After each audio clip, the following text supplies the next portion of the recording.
अस्सलामुअलैकुम। आज के वीडियो में हम बताएंगे शब-ए मेराज के बारे में। शब-ए मेराज क्या है? शब का मतलब फारसी में रात होता है और मेराज एक अरबी लफ्ज़ है जिसका मतलब है ऊपर चढ़ना या ऊपर उठना होता है। शब-ए मेराज इस्लामी इतिहास की एक बहुत ही पवित्र और रूहानी रात है।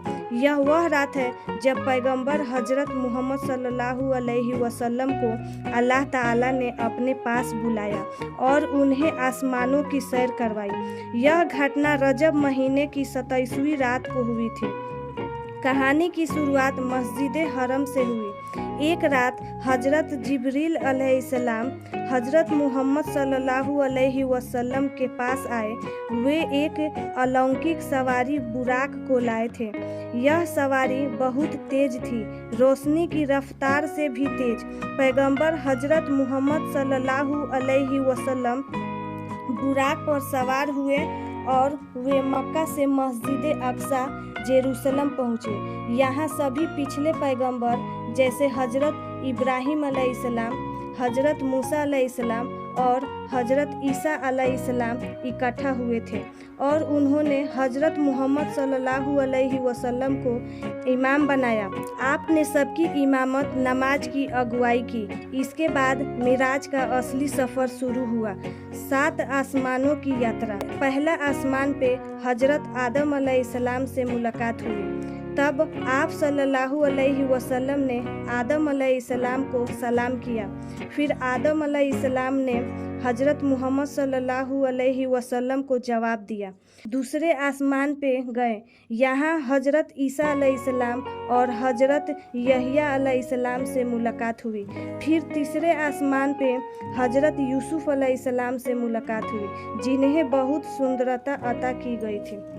फिर चौथे आसमान पे गए। यहाँ हजरत इदरीस अलैहिस्सलाम से भेंट हुई। फिर 5वां आसमान पे गए। यहाँ हजरत हारून अलैहिस्सलाम से मिले। फिर 6ठा आसमान पे गए। यहाँ हजरत मूसा अलैहिस्सलाम से मुलाकात हुई। फिर आपने 7वें आसमान पे तशरीफ़ ले गए। यहाँ हजरत इब्राहिम अलैहिस्सलाम से मुलाकात हुई। इस तरह सभी को आपने सलाम करते गए और उन सब ने जवाब दिया और आपको दुआएं दी और इस तरह 7वें आसमान पे बैतुल मामूर का तवाफ़ किए। तवाफ़ का मतलब होता है काबा के चारों ओर चक्कर लगाना। इसके बाद पैगंबर हजरत मोहम्मद सल्लल्लाहु अलैहि वसल्लम को एक ऐसी जगह ले जाया गया जिसे सिदरतुल मुंतहा कहते हैं, जहाँ तक कोई फरिश्ते भी नहीं जा सकते। सिदरतुल मुंतहा बेरी का एक नूरानी दरख्त है जिसके फल मटकों की तरह और पत्ते हाथी के कानों के तरह थे। जिब्रील अलैहिस्सलाम ने कहा, ये सिदरतुल मुंतहा है। फिर आपके सामने बैतुल मामूर लाया गया जो 7वें आसमान पर है और काबा के ठीक ऊपर है। उसके बाद फिर आपके पास एक बर्तन शराब का, एक बर्तन दूध का और एक बर्तन शहद का लाया गया। आपने दूध का बर्तन लिया तो जिब्रील अलैहिस्सलाम ने कहा, ये फितरत है, इसी पर आप और आपकी उम्मत होगी। आप सल्लल्लाहु अलैहि वसल्लम आसमानों और सिदरतुल मुंतहा के बाद सफ़र जारी रखते हुए फिर आप सल्लल्लाहु अलैहि वसल्लम और अल्लाह ताला से सीधी बात हुई। वहाँ पर अल्लाह ताला ने हजरत मोहम्मद सल्लल्लाहु अलैहि वसल्लम को 50 नमाजों का हुक्म दिया, लेकिन हजरत मूसा अलैहिस्सलाम ने सलाह दी कि उम्मत इतनी नमाज नहीं पढ़ सकेगी। पैगंबर हजरत मोहम्मद सल्लल्लाहु अलैहि वसल्लम ने बार बार वापस जाकर नमाजों की संख्या कम करवाई। आखिर में 5 नमाजें फर्ज की गई और यही आज तक कायम है। इस सफ़र के दौरान रसूलुल्लाह सल्लल्लाहु अलैहि वसल्लम को जन्नत और जहन्नुम भी दिखाई गई। उन्हें बताया गया कि अच्छे लोग कैसे इनाम पाएंगे और बुरे लोग कैसे सज़ा पाएंगे। यह पूरा सफ़र एक ही रात में हुआ। जब रसूलुल्लाह सल्लल्लाहु अलैहि वसल्लम मक्का लौटे तो उन्होंने यह सारा वाक़या सुबह लोगों को बताया।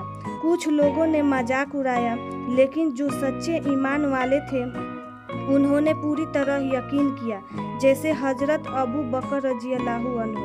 तो यह रूहानी सफ़र यहीं ख़त्म होती है। तो दोस्तों, इस वाक़ये से हम सबको क्या सीख मिलती है?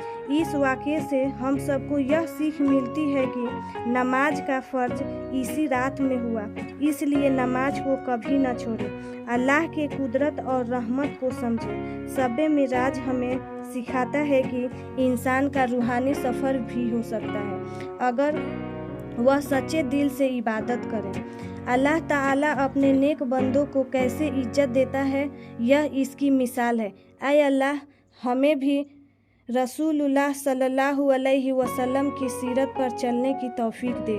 हमें नमाज पढ़ने और नेक बनने की हिम्मत दे। आमीन।